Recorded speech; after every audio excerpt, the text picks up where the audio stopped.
And there's a picture out there of Tiger Woods that we could bid on at the silent auction. And Tiger Woods, known for his mental strength, his mental courage. There's no person in the universe that I know with more mental strength and mental courage than my friend Sabrina Fine. Because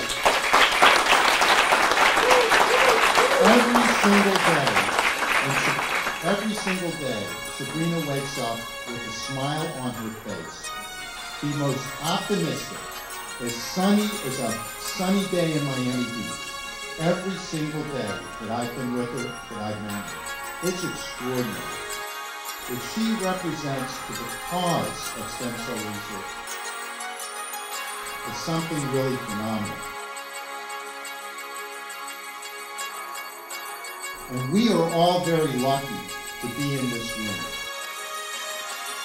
When Sabrina left and made the decision to leave the Genetics Policy Institute to create her own foundation, I could do nothing more than applaud her.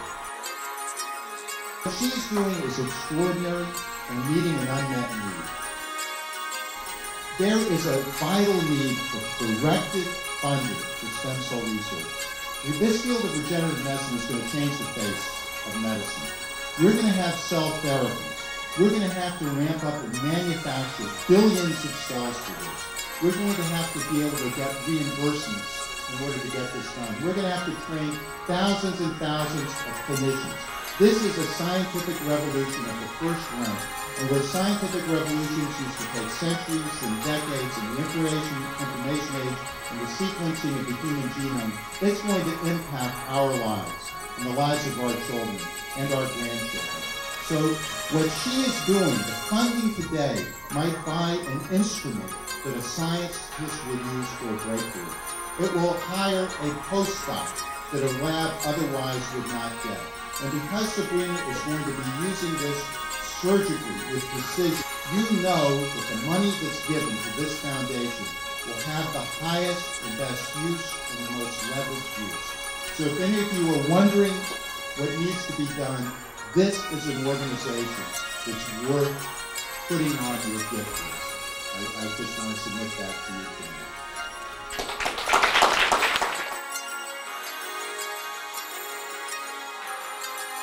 Thank you so much. I just have to say that was the nicest introduction I've ever had.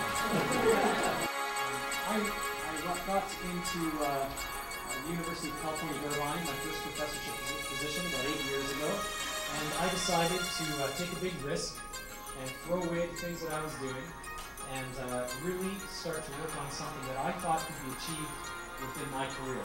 I'm going to talk about 3 different treatments that I've been developing.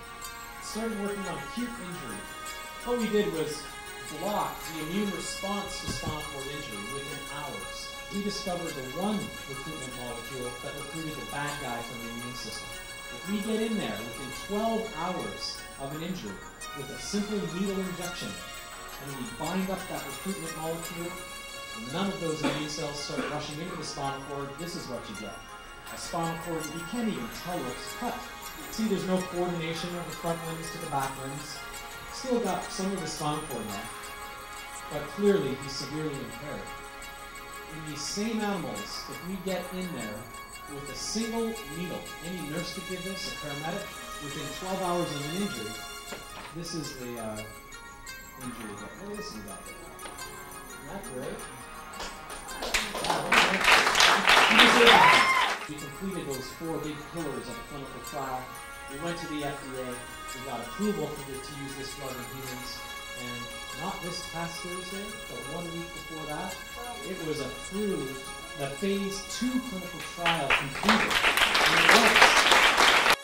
350 people were tested in phase 1, and it was safe, and then about, I think, 56 more people were tested in phase 2 to show that it actually works, and every one of them, it worked. This drug is called MDX 1100, run by Medirex. Just passed the phase 2 clinical trial. It works, and I am thrilled. People in the spinal cord community don't really recognize it because it's being run in rheumatoid arthritis, but you have to understand how you get drugs to the clinic. We put them through in another indication to get it through fast, And I'm hoping that this drug will be the first point of call, the first thing that happens to anybody with a central nervous system injury in order to stop that tide, turn off the tap of this hideous condition. Now I'd like to move on and tell you about the next treatment that my team developed, and it has to do with stem cells. So human embryonic stem cells. They're one of the most remarkable things that medical science has ever discovered. And so the great challenge is how to get them to become something you want in great purity. What we did was we took human embryonic stem cells, limited them to become brain spinal cord, same organ, and then limited them to become one cell type that several people in the world, me included, decided was a therapeutic target. This animal, you can see, has its belly down. There's a lack of consistent coordination between the front limbs and the hind limbs. The rear paw doesn't always sit on the ground normally. The tail's down. We took stem cells, made them into this spinal cord cell type that reinvests the myelin. We transplanted them into animal models which restored electrical conductivity, and they actually restored complete locking capability to the animals.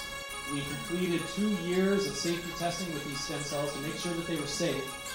We assembled massive clinical teams. We went to the FDA with the world's first human embryonic stem cell-based clinical trial.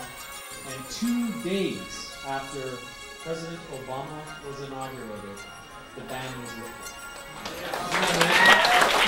This is a real triumph for the field. It's the culmination of hundreds and hundreds, literally, of people working for the last 7 years. But now what we have that's almost more important in this particular treatment for spinal cord injury, we've got a path. We've got a path packed through a jungle of desperation and barriers that now other therapies can move along. There is now a precedent that's extraordinarily important for the second, the third, and the fourth, and the fifth treatments that are coming along. I can't tell you how important that is. You're going to see a revolution in the next few years with stem cell therapies. And I'm very proud to say that this is playing a role in that, and thank goodness that it's for spinal cord injury. So let's wish it luck. It's going to start in July of this year. In spinal cord injury. I'd like to just show you one thing that I've been working on for chronic spinal cord injury, a treatment that I originally conceived of for people who've been in wheelchairs for years and decades. And it involves the isolation from stem cells to brain spinal cord, but not to oligodendrocytes, but to motor neurons, something that's lost in a spinal cord injury. This is only the second time in the world that anybody has ever taken a stem cell and made it into a high purity population of anything. First one was oligodendrocytes, and we've now done the second one, which is motor neurons. This is a sheet of human muscle that we grew from a 67-year-old man. Stuck a needle in his back, we plopped motor neurons over here, let their axons grow over and touch the muscle. We now see that sheet of human muscle working. And we can then put those cells back into a muscle of an animal.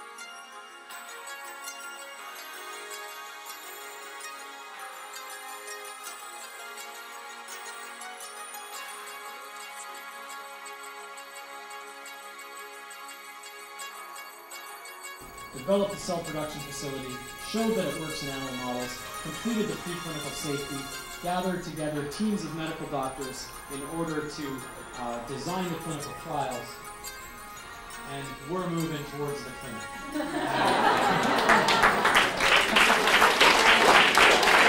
We have full faith in what you're doing, and we can't wait for those medical breakthroughs to be released into human beings to further the process of what you're doing. So thank you so very much.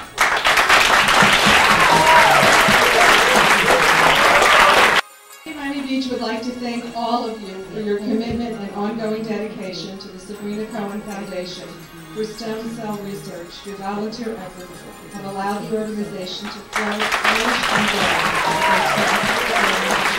grow. With great pleasure, the City of Miami Beach and the Sabrina Cohen Foundation for Stem Cell Research acknowledge Evelyn Cohen. We thank you for your time to promote, educate, and work every event to help raise funds. And Evelyn Cohen is a vital asset to the growth and success of the Sabrina Cohen Foundation. So today, June the 6th, is Evelyn Cohen Day.